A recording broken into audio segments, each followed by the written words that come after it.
It's time to take command with former NFL tight end Logan Paulson and former Commanders beat reporter Craig Hoffman. Take Command podcast, Logan Paulson there in the Cape. I'm Craig Hoffman. Yeah. Don't worry. He's not going in the ocean, not going to get eaten by a shark. Well, we'll see. I'm going to do my best not to get eaten by a shark. But like you said, there's a little bit of shark activity. So just got to be smart about If you don't go in time. the ocean, then you can't get eaten by a shark. They're not coming on land to get you. That is true. Yeah, that's a good point. They haven't evolved legs yet. So, yeah. Good point. Yet. All right, here's what we got today. We got a mailbag. Again, coming up later in the week are coach rankings for the NFC East. We'll do head coaches and then both coordinator spots for each team, who's got the best and worst coaching staff in the division. But today, it's a mailbag. We have a ton of questions. Y'all have really stepped up on the questions front. We actually already have quite a few for next week as well that we're excited about. But we're going to start with this one from Watson. Watson sent us an email, Logan, and wanted to know about the development pipeline. He says, consistently, you hear that the best teams develop players. So who are the top 7 developmental prospects on Washington's roster? Thanks, Watson. First, let's define what we are going to mean by developmental prospects. Yeah, I think I was thinking about it when you sent me this question, and I think the thing that comes to me is like guys that are going to develop into starters, like kind of irrespective of like draft position. And I think that's ultimately like what you're looking at with like the Eagles as a good example, like with Milton Williams, just as a point of comparison. Like he's a 3rd round pick that develops into a guy that, you know, is a priority free agent when he hits the market, when his contract's up. And I think that's kind of what you're looking at, something like that, someone that's going to contribute to the roster.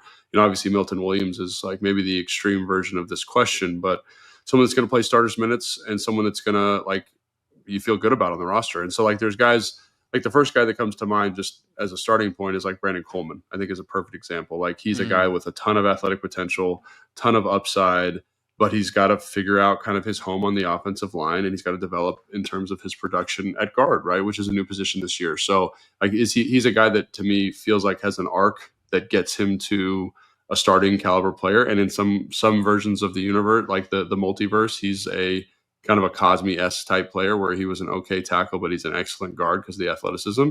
And so to me, that feels like a perfect example of a developmental guy, you know, needs some time with Coach Johnson to kind of develop his skill set, hone his skill set at that guard spot. But to me, that's someone that sticks out, a guy that athletically kind of meets all the criteria. And I think ultimately settles on, you know, being a solid starter for your team, you know, hopefully this year, but maybe next year.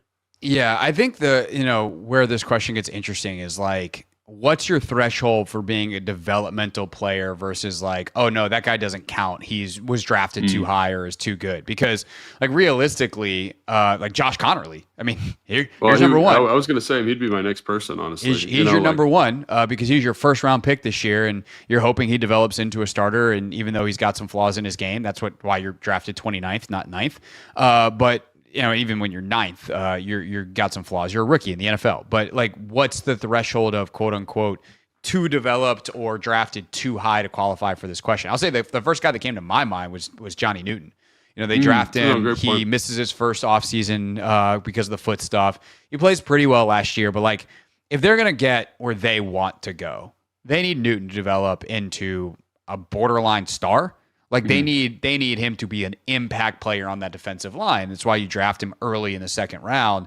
And with his skill set, like there is a high upside there, the penetrator who can really, really, really be disruptive versus kind of like a more anchor defensive line type who's just super solid. So if he's a guy that develops into a star, then you've got one of your studs. You finally have a blue chip player on defense, which you haven't had in what feels like forever. Unless you want to count like Bobby coming in last year, you know, make 2nd team all pro. So it's pretty darn good. But like a true blue chip guy that you develop in-house. And so he's the first guy that honestly came to mind for me. I think Coleman's a great shout. Connerly, you know, is Sainer still already too far down his development path because he played so much and so well last year to still be, you know, considered in that role? Obviously Trey Amos. But I feel like what a lot of people are looking for here, Logan, is like, is there a current backup, a lower round pick who you think can develop into a starter? So now we're looking at the Madranos of the world or some of the guys who were drafted later last year, Dominique Hampton, et cetera.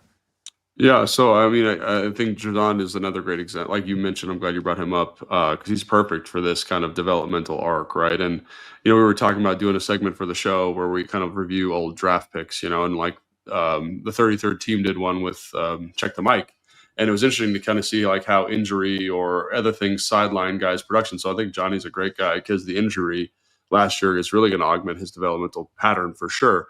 In terms of backup guys, I think the first guy that jumps to mind to the forefront of mind for me is a guy like there's a couple guys, and I'm gonna kind of list a couple off, and then we can talk about them. Jordan McGee, right? Yeah. He's the first guy I was thinking of too, kind of in this realm. He's interesting because again, like I thought he did well in training camp last year, and I don't want to like extrapolate too much off of training camp, but when you talk to guys on the staff about him, like their eyes light up, right? So there's something there in terms of energy. Obviously, when you watch his stuff from Temple, like he was really good at Temple. Like he's physical, he's athletic. He kind of checks all these boxes that you want for like a modern linebacker. Like when I think about modern linebacker, it's Fred Warner, right? It's this guy that can cover, can get downhill, can play sideline to sideline. And there were shades of that when he played at Temple. Now he has this injury, kind of like Johnny did last year, and his developmental role or his package or the methodology they were going to use to develop him was kind of sidelined because they had packages for him. They had situations they want to use him. They're not able to do that. And so like now this year, does that process get started? And does he kind of get to show that he's the, heir apparent to Bobby Wagner? Whenever Bobby chooses to walk away and leave this thing, like, is he the guy that's good enough to step in? So I think he's a really good example. Tyler Owens is one for me, more because of the athlete. And obviously, anytime you see someone who plays well on special teams, he's a guy that I'm like, can you find a larger role for that body type? He's 6'4", he's got 33-inch arms, he's fast. I think he like broke every like jump thing at the combine for his body weight. It was like something crazy, like a 12-foot broad jump or 11.8 broad jump, whatever it was. And he had a crazy vertical, it was like 41 inches. Like his numbers were insane. And you see him on teams, like the way he flashes the physicality, the physicality of him. But can he get some minutes on defense, or is he just going to be a guy that's kind of a situational special teams guy for the rest of his career? Like those are the questions that I think are really interesting with a guy like Tyler Owens, Jordan McGee.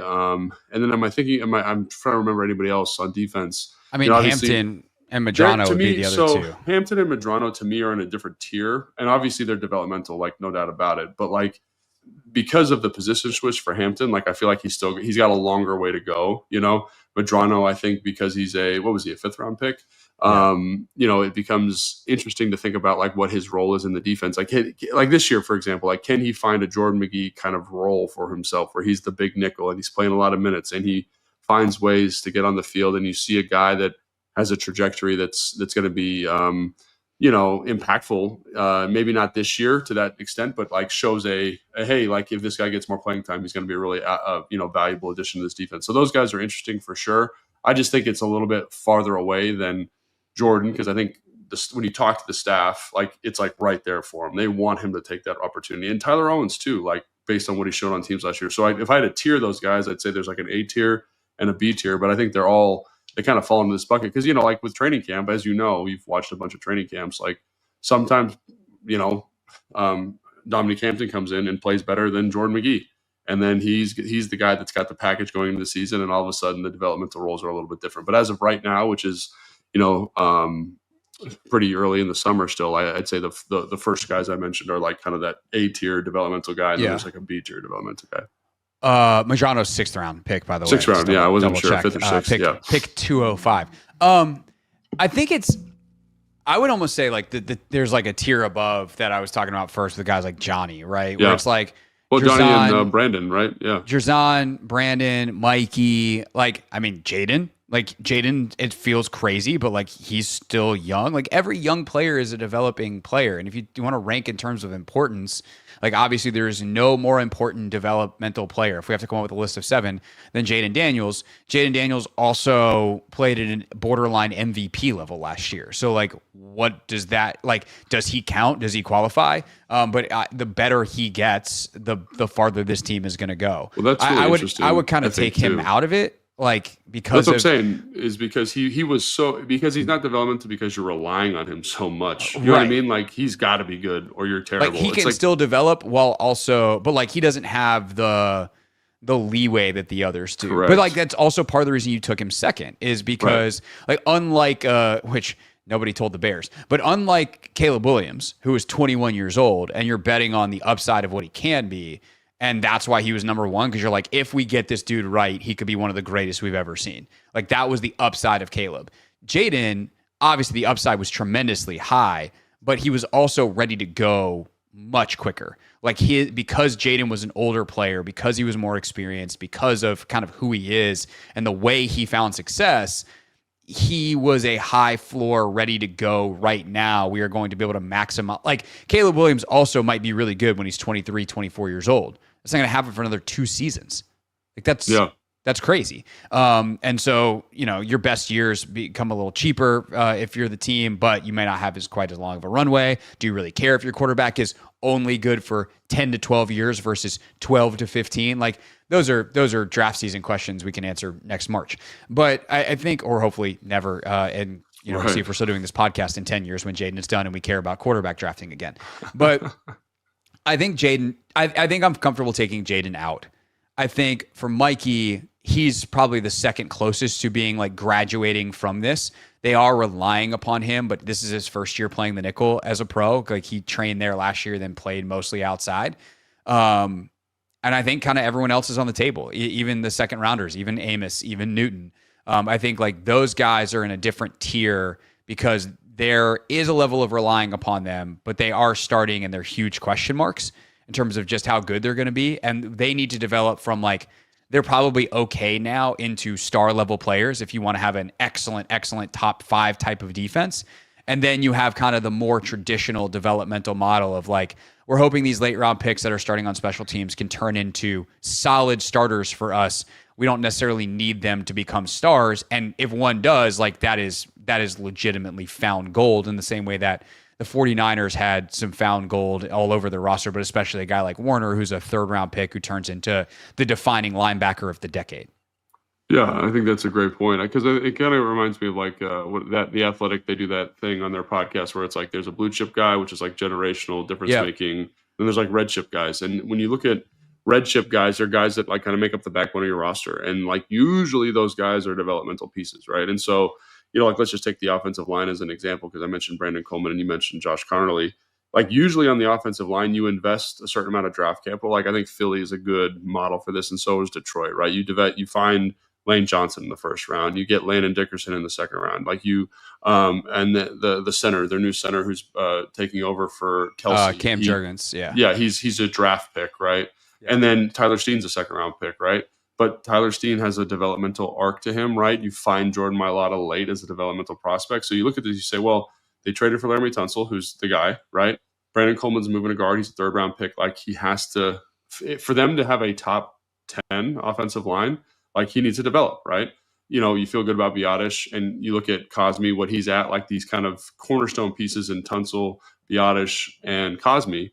And then you need Connerly to take steps, man. Like, I don't want to say right now, but in 2 years, he needs to be a serviceable starting right tackle. And I think, one of the things we talked about in his draft profile was like, he's good. Like, technically he's very good. Athletically, he's very good, but there's still a developmental arc to his career that needs to be actualized in order for him to be a good starting caliber player, be a red chip starting caliber offensive lineman.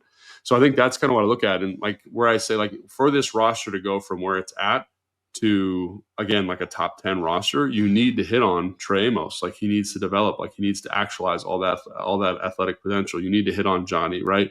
I'm borderline taking Mike Sanderson out of here, like you talked about, but those 3 guys to me are kind of like those big chess pieces that really need to take big steps moving forward. I'm going to throw Brandon Coleman in there also. So 4 chess pieces that need to step forward. And we haven't even talked about Ben Sinnott and Luke McCaffrey in terms of draft pick. But in terms of like impactful, high value positions, corner, offensive line, defensive tackle, especially with the defensive tackle market the way it is at the moment, like, I think those are probably the 4 big ones. And then you kind of get into a debate about who's that tier 2 developmental prospect, who's the tier 3 developmental prospect, and why. But those, I know he wants 7, and we'll get to 7, but those 4 guys to me are really, really, at the forefront. Yeah, I mean, let's go ahead and try to get to 7, because and let's take like, I don't know, 2, 3 from each tier. So like most important of the, like, let's pick 2, right? Of the top tier guys, we'll take Mikey out of it. We'll take Jaden out of it, right? So of the next group, Johnny, we'll keep in there. Coleman and Connerly. Is there one? Is there like one more? Amos, and Amos, like, yeah. Those would be the 4. And then of the next group, I think McGee probably should make the list. Yeah. And like, this is kind of it, right? Like, this is why also you try to take, and I know they didn't this year because they traded for Tunsil and they traded for Debo and they had fewer draft picks. But like, if you can have a bunch of picks and you can go 50% on 10 guys versus 50% on 5 guys, then you wind up finding the red chip guys. You find up, even below red chip, just like solid starters.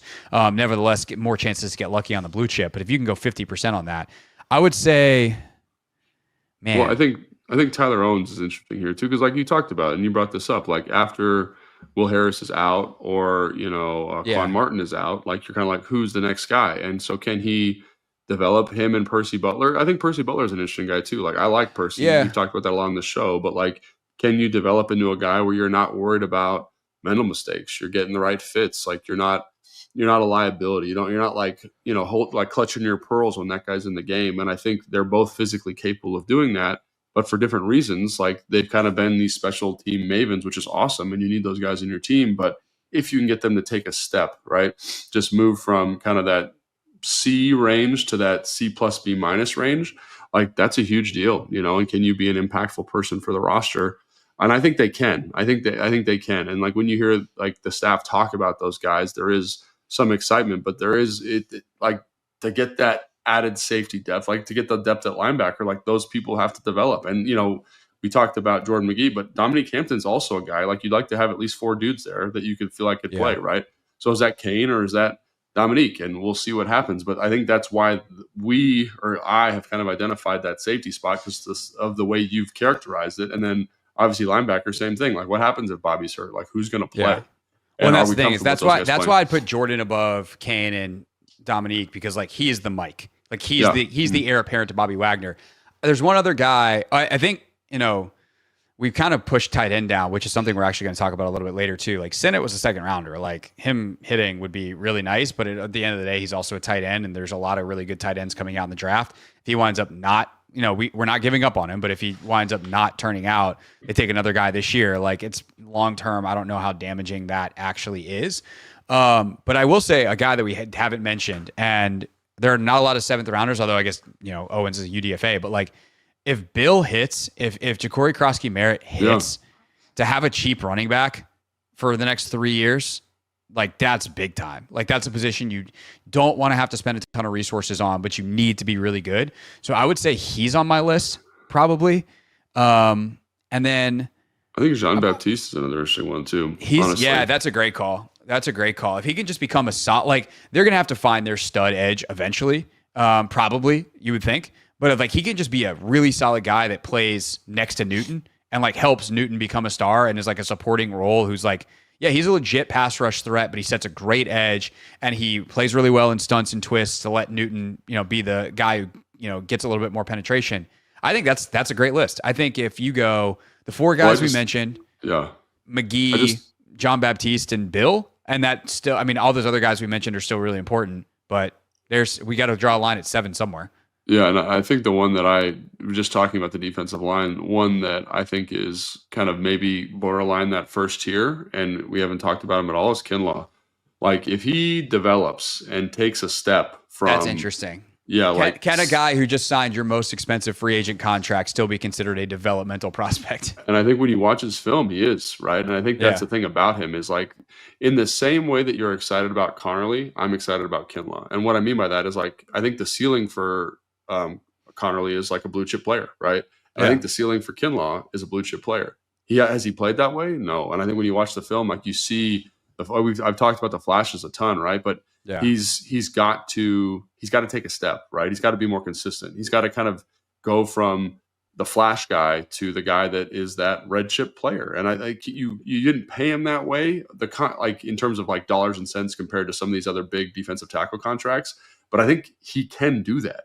And so if he's here with Dan Quinn, Tapp, and Kerrigan, and they can get him to take that step, like think about how devastating this defense would be when you had 3 dudes on the interior who can provide pass rush. And like when you look around the league and you see those teams with really solid interiors, like that's pretty dynamic. So he's a guy that I think, again, kind of is in that, that list of 4 for me, is if he can take that step alongside Johnny Newton. Like think about where this team could be, like in terms of defensive projection. My only question is like, you're 27. Is this just who you are? You're going to be inconsistent. It's a even great if your point. highs are really high. And also when you're getting paid that much, even though it's not top of the market DT money, like you're still getting paid a pretty good amount.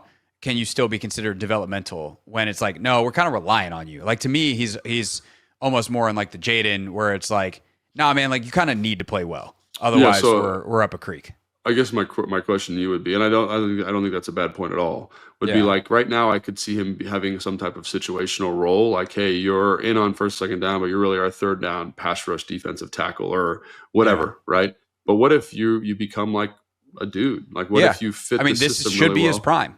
Yeah. So So to me, that's where like that developmental arc for him is really interesting. Because right now there is a huge difference between him and Johnny, but I don't really in my mind when I watch the players on tape see a huge difference, right? Like, does that make sense what I'm saying? Like it does. I think it's a great like discussion point. Like whether he ultimately like this is like, hey, you listen to the show because we have good, hopefully we try to have good, smart discussions that make you think a little bit about the game and the players and the things we're talking about.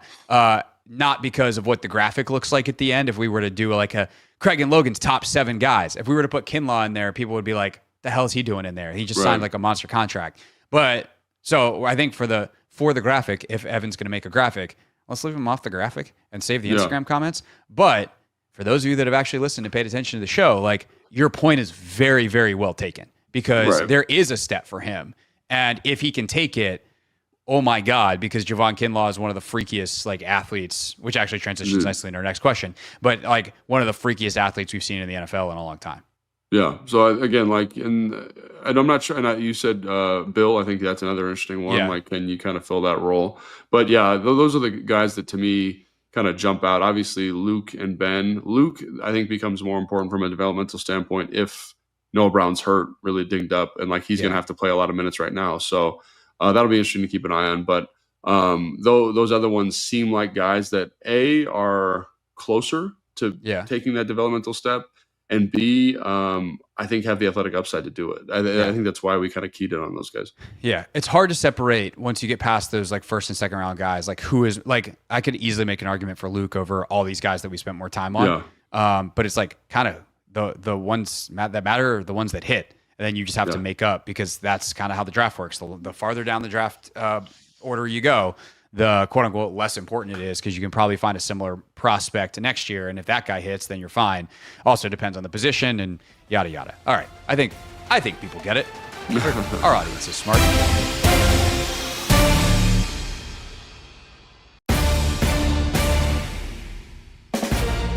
Take Command Mailbag Edition. Craig Hoffman, Logan Paulson with you. This is a really fun one, Logan, from Silas. Or at least it's fun for me to read. We'll see how much fun it is for you to answer. Thanks for the work you and Logan do on the show. You're welcome, Silas. I had a question regarding the idea that Logan has brought up several times about athletic freaks in the NFL. What I'm curious about is what the minimum threshold of athleticism necessary is when combined with the right amount of work and dedication to be able to, quote unquote, make it at the next level. Asked a different way, among these incredibly gifted individuals, who are the worst athletes who have been able to successfully make it as pros? Along the same lines, I'm curious where Logan would rank himself on an athletic ability scale of 1 to 10, with 10 being Julio Jones or Myles Garrett. Thanks again for the great work, Silas. That's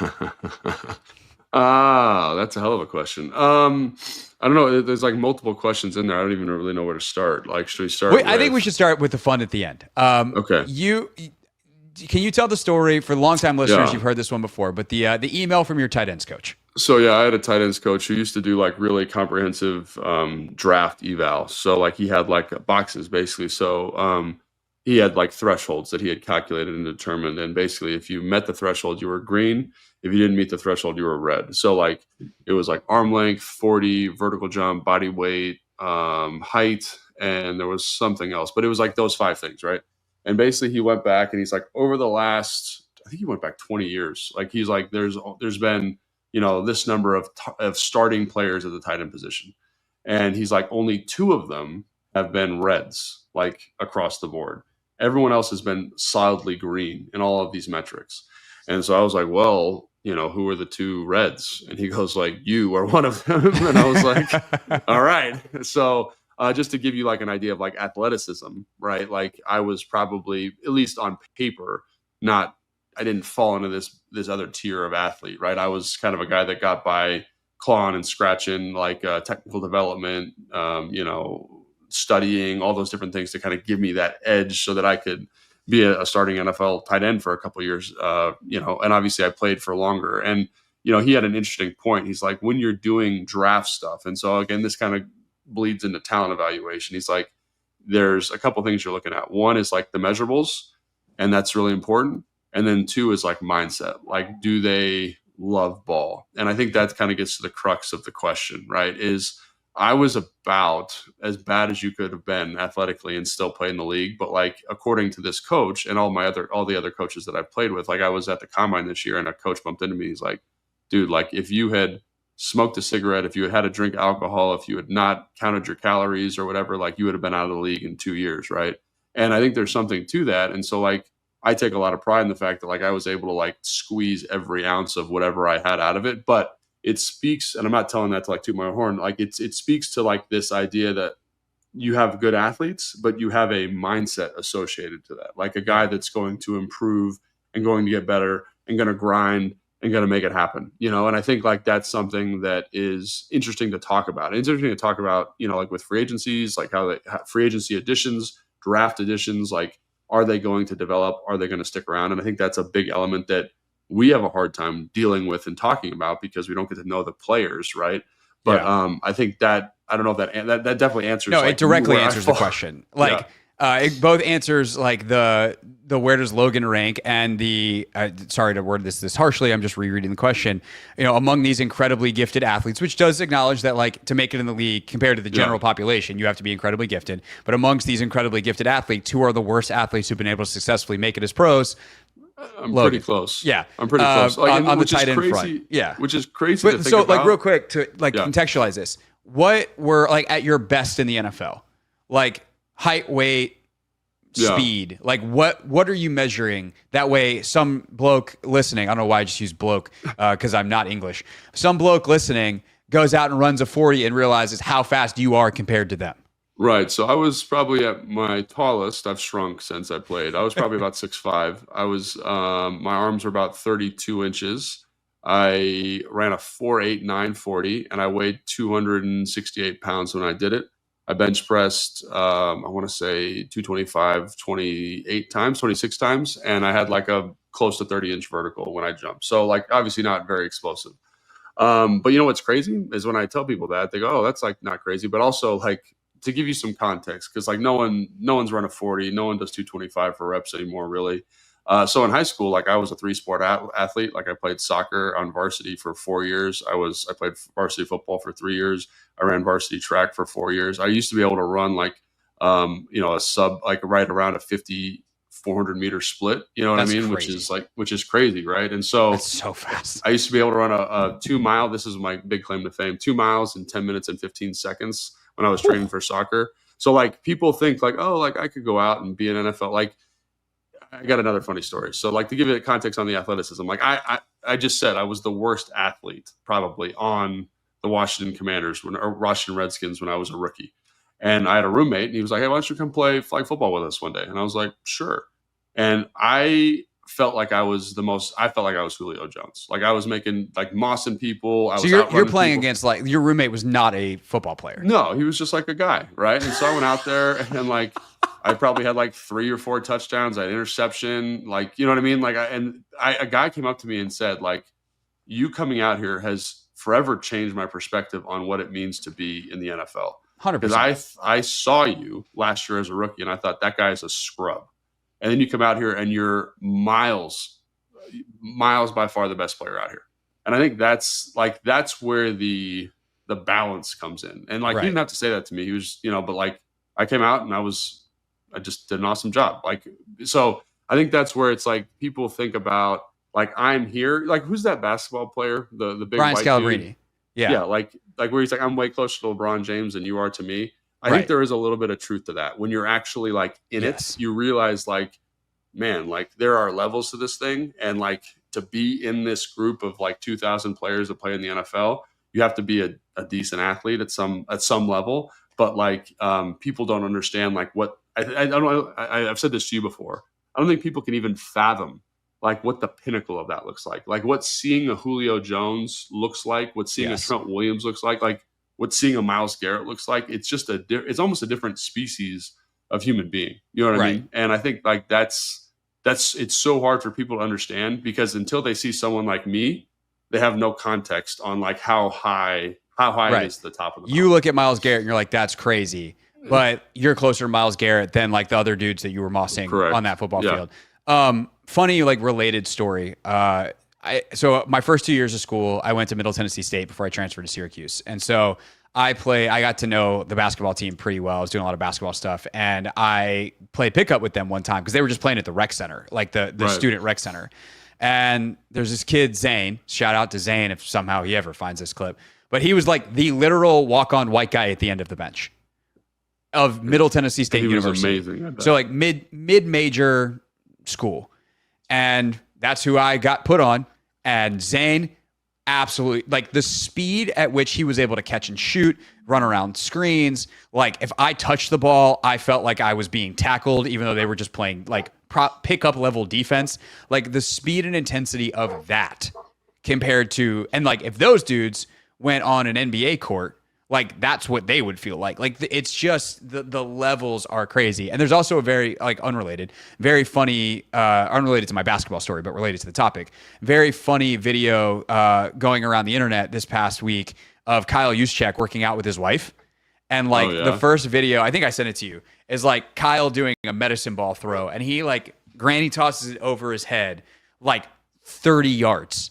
Like that thing flies. And then Kristen, his wife, grabs it, and she can like barely get it over her shoulder.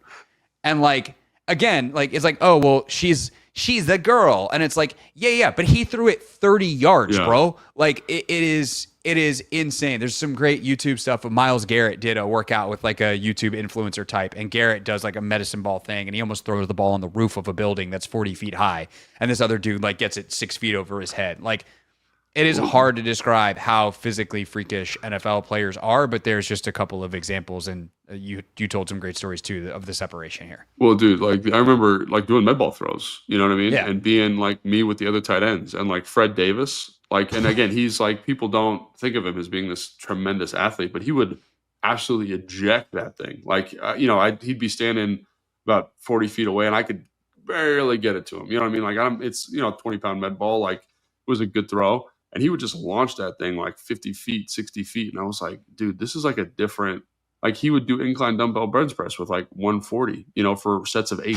And I just was, and it's just like, it's so hard to contextualize the level of strength, the level of physical violence, like the level of, and that's the other thing, like I always make this comparison to like horses or dogs, like anybody who's like into, like, there's like, you ever been around like a working dog?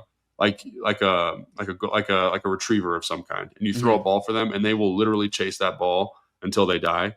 Like there is a little bit of that going on with these NFL guys. Like they are just so geared up mentally, like in competitive situations. Like you've kind of created this crazy pool of natural selection. NBA too, I'm sure, is like this, where it's like they just want to play and want to compete, and they want to be the best, and that's that mental element that you're always chasing. And like that's where, like Julio Jones is a great example of this, because he asked about Julio Jones, is like he wanted to be the best. Like he, not only was he a freak, but he wanted to be the best. Like if someone did something at practice, he was like, I'm going to do that. I'm going to be better. You know what I mean? Like George Kittle, same type of deal. Like just wired in this, like this primal instinct to be like, I am better than you. I know it. And like when you combine that with the athlete, that's when you get this kind of the guy that's riding into battle, this barbarian that just wants to win, Like that's what those dudes are. Like they're the definition of like alpha male, I think, is thrown around way too liberally, because like I've seen what it looks like. Like Trent Williams, like he's not that crazy competitor, but like my God, like when he's on the field, like something happens to him. You know what I mean? And it's a different. Not only is it a different physicality, it's a different mentality as well. For sure. So if like Julio and Myles Garrett are 10 and Logan's 1 on the NFL scale, like most of us are at negative 85. So there's the perspective there. But I think that it's worth mentioning within the context of the league. You take us regular peons out of it and like try to stop saying like, okay, NFL players are way different than, like I, as someone who works out a lot and people are like, oh, you're still fit. Like I am so far away from the threshold of an NFL athlete. Right. But within the NFL, I think it's worth saying like the difference between like a 4.4 and a 4.6 receiver, and like why can the 4.6 receiver make it when you're not a 4.4? And I think that's where you get to not just mentality, but like the other part that you have not mentioned that I will compliment you on of why you were able to be successful is like your football IQ is so high that you were able to anticipate. And so if we're literally talking about 0.2 of a second over the course of 40 yards. And if you watch like the phantom cams or whatever they call that thing that, Rich Eisen's being slow behind, but they also compare like players with it on the 40, right? And you see like, oh, there's actually like 3-4 yards of separation between a 4.6 and 4.4 guy on the 40 at the combine. So like there's it's 0.2 of a second, but there's like real space there. How do you make that space up? And if you can anticipate and make up your 0.2 by understanding what's going to happen before the 4.4 guy, well, that's going to help you play at the speed you need to succeed in the NFL. Where the better athlete is helpful is like, one, if you have the athleticism and the anticipation, you get to be Jamar Chase, right? That's how like, oh, you're just so far ahead of everyone else. But even if you're a 4.4 guy who sees it a little slow, you have time because your athleticism can make up for your lack of reaction time, your lack of understanding. Whereas like you had a supercomputer up here and you were able to anticipate, and even though you weren't as fast as the guy who might also be playing your position, you'd get there at the same time when you need to because you started faster. And like that's why, like, is there a minimum threshold? Yes. How do you overcome it? You know what the hell you're doing at such a high level that it matters less. Yeah, I think that's for sure. And also like there was this kind of like guys like you were talking about with receivers specifically, guys that have like this compulsion to like learn the techniques, right? Like, like you mentioned the 4.4 guy, like one of the reasons I think you always want to try to find a faster guy that plays a skill position is it takes them 3 years to learn the coverages, 3 years to learn the techniques. And by the time they've lost that 10th, technically you don't see any difference between the players because they've got the technical acumen now to support the loss of athleticism or raw explosiveness, right? And so I think that was the other thing that looking at my career was like I was able to like learn the techniques really well, like hand placement, like why this is important, foot position, why that's important. And I was willing to rep it a lot, I say this when I do this like tight end seminar out in California for my agent. And like I'd get out to practice 15 minutes early and just work footwork. I'd stay 20 minutes after to work footwork. And that's not even including film preparation, body maintenance, things like that. And so like there is a compulsive element that some of these people have, like to run a route, to work a technique from a pass protection standpoint, to understand my angle and my line and just never get bored doing the basic simple stuff. And so I think that's where, again, like they're all great athletes. Like even, like we mentioned, Tyler Owens, like he's a freak, right? But he's like a special teams backup because of he lacks some of that like football intuition right now. Can you learn it? Yeah. Right. Can you develop in that category? For sure, 100%. I think that's where special, like the starting players are special because they are usually some combination of that, right? They're a combination of like Terry's a great example. Like Terry kind of he's not only he's a great linear athlete, but there's like kind of an awkwardness to how he tracks and catches the football, but he's developed systems and methodologies to overcome whatever that deficiency is because he's compulsive about it, right? He's dogmatic about it and he's hyper competitive. And I think like that's where you get kind of that sweet spot of like NFL starter and again, there are guys that, and I'll say this, there are guys that don't have that compulsion, but they're usually out of league pretty quick because the second the speed goes, the second the agility goes, the second the size or the physicality goes, there's no methodology to overcome it. So yeah, I think that's a really good point by you. Just like there are techniques, a technical understanding that are, and a knowledge of the game that is so important that helps guys kind of survive on lesser athleticism. Yeah, and last small point too, just we could talk about this forever because you and I are nerds about this stuff, but Right. just there's a lot more to athleticism than like how fast you run. Like Correct. how fast you decelerate is almost more important than how fast you accelerate, especially if you're, depending on your position. If you're a receiver, your ability to stop on a dime. Sure, you're not going quite as fast, but like I can stop and that corner is still going. Well, now I have separation, the ability to get in and out of cuts. Like there is a lot more than like linear acceleration and top speed that doesn't get measured at the combine, or you have to kind of know what you're looking for to find it within the 3-cone numbers or whatever that measures athleticism too. So what we consider an athletic, like nobody considers Nikola Jokic an athletic freak, but he is. Luka Doncic, like his ability to stop, decelerate, reshift his weight, like get on balance. Like balance is such an important part of athleticism, and we don't measure that because how would you? Like those are the kinds of things that I think also really matter too, that aren't going to show up on your traditional combine testing. Yeah. So and like just to piggyback on that real quick, like it's like that's where like defining athleticism, it's so easy to be like, oh, height, weight, speed, jump, whatever. Yeah. But like it's much more layered, much more nuanced. Like there's like a reactive element to it also, you know what I mean, that I think we haven't really touched on, but it's more layered. Like I think a great example of this, a simple example is like DBs, for example. Like they all are great movers, right? But some of the best athletes I've ever seen have been really bad at playing DB because they lack that kind of fluidity to track a football in the air or adjust to a receiver or make some of those things. And that's not going to show up in like a jump metric, right? But it's athletic. It's like the same way that a ballerina is athletic. Like there's some of that kind of fluidity here too that I think is really underrated in this athletic conversation generally, which, like it comes up with some of those things we talked about with like Luka and other kind of non-athlete athletes, Right. Hope that answered your question, Silas.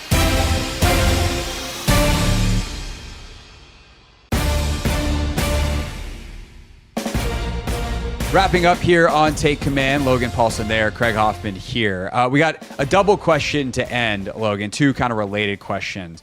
Rod had a question about like, why don't we see the Cal Stanford band play more often and like teams trying to do that and offensive linemen handling the ball. So we'll put that as like a precursor. I'm not going to read Rod's whole question, but Rod, shout out. Thanks. You sent in a couple great questions. But that will probably bend into this answer from Andy, who says, hello, all the way from Scotland, which of course, this is a great way to get in because I got married in Scotland. So if you're, if you're from Scotland, good chance we're going to answer your question.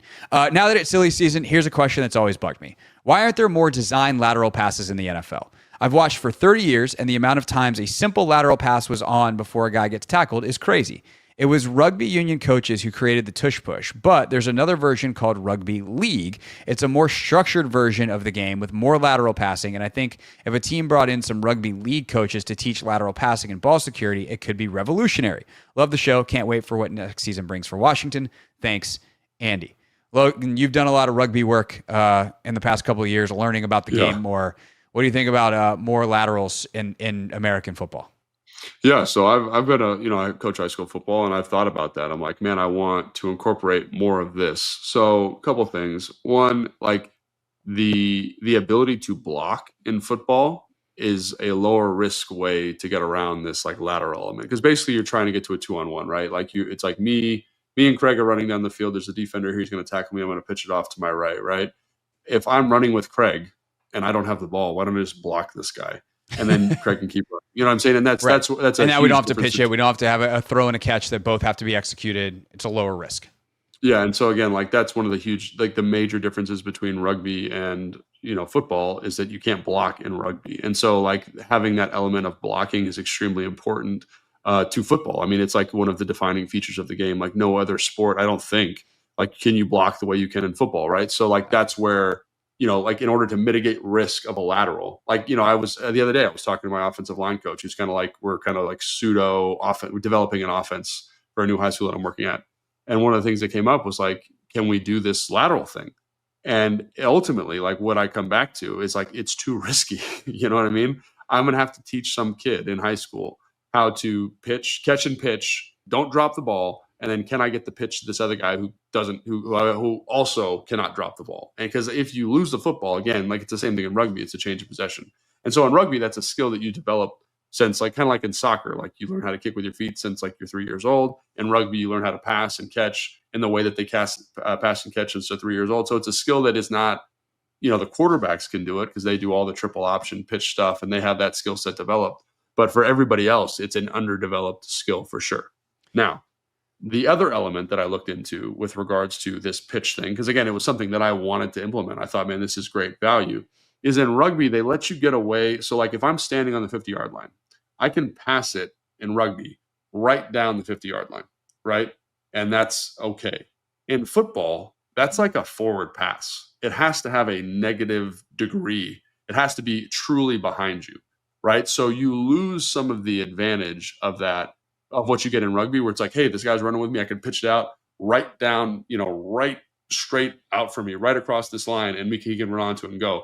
I have to pitch it behind me. And again, that makes it a little bit more challenging because that's a relationship you have to work on a lot more acutely in football, right? Because if the guy gets a little bit ahead of where he's supposed to be, it's going to be a forward pass. It's going to be a penalty. So I think those two elements, three elements, the blocking, the time on task, and then the actual rules of what a lateral is in football actually has to be behind you.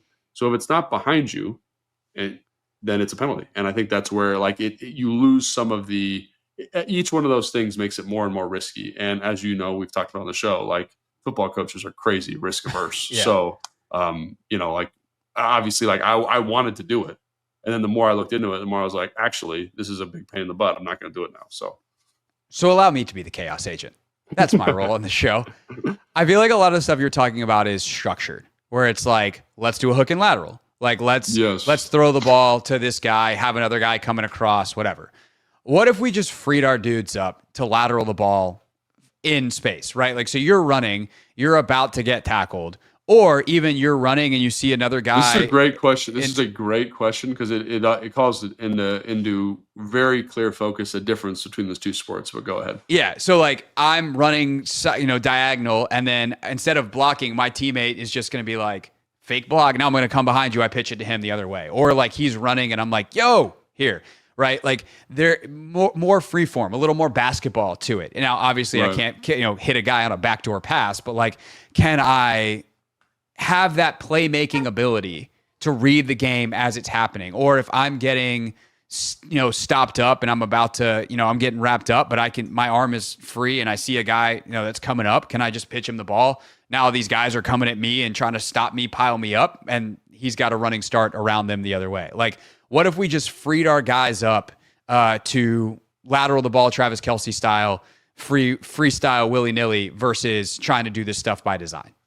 Yeah. So again, Travis Kelce is a good example because he's a quarterback. He's a former quarterback. And say what you want about quarterbacks, they do handle the football a lot. So they understand this element of the game at a very high level. And so like if you had a bunch of quarterbacks that are used to handling the ball, used to doing some of this kind of pitching and handling the ball, and because again, you're always taught high and tight. This is not a good pitch position. 5 right. points of contact. This is rugby players hold the ball out in front so they can dish it right. either way, right? So obviously that's something that hasn't been coached as a fundamental of the game since the beginning of time for football, right? The other element of this is interesting too, and I've kicked it around, is in rugby, it's pretty two-dimensional. It's there's a line in between the offense and the defense, right?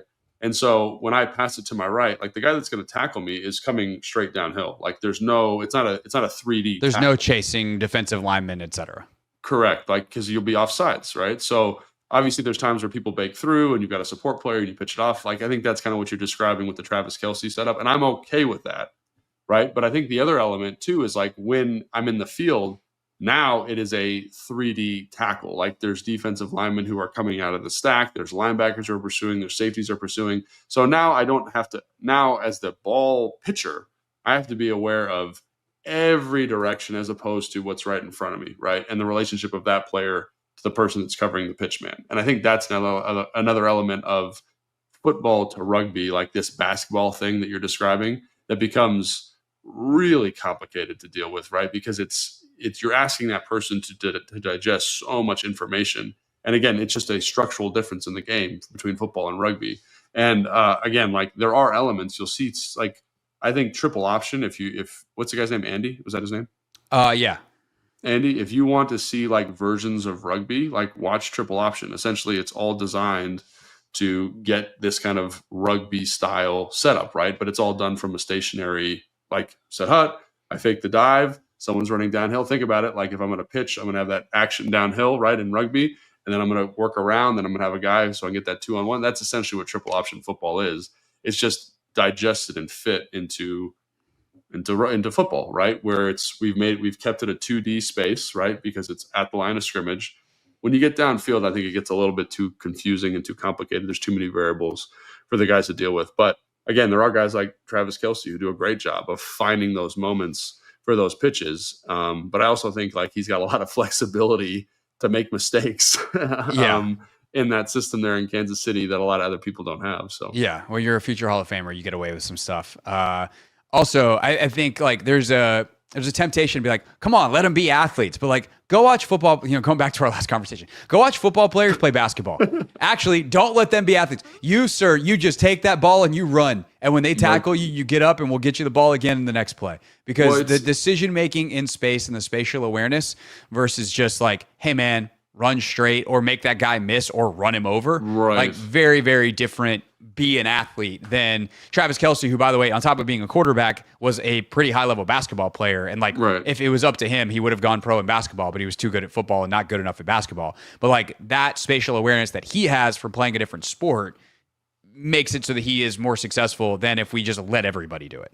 And that's a great point. Like my son's playing rugby right now, right? And so he's like a hockey player. But when you get a football player over to the rugby space, they are bad at those decisions. Like they're terrible. Yeah. Like they're great. Like if you say, hey man, you're super fast, go like beat this guy vertically. It's there was a guy who played for the American Sevens team. He was a former football player, but basically same type of thing. He was like a bad rugby player, but he was so fast and explosive he could make people miss. He became a good sevens player, right?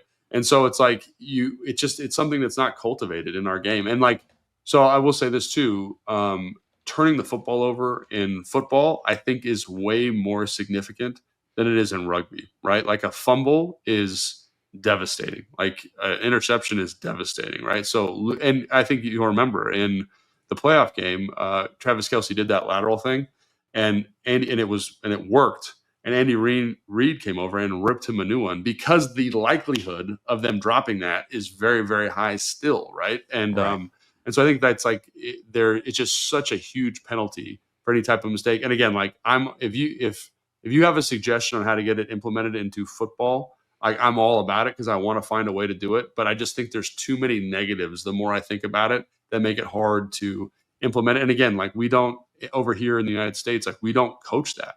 We don't coach the catch pitch element. And again, like you see it, my son's 11, so he's playing 12U rugby. So he has guys that are 9 and guys that are 13 on the team. Like it's not a natural thing in sports here. And they really have to work on it a lot. The coaches do to kind of get it out of the football mentality and into a rugby mentality. No doubt. All right.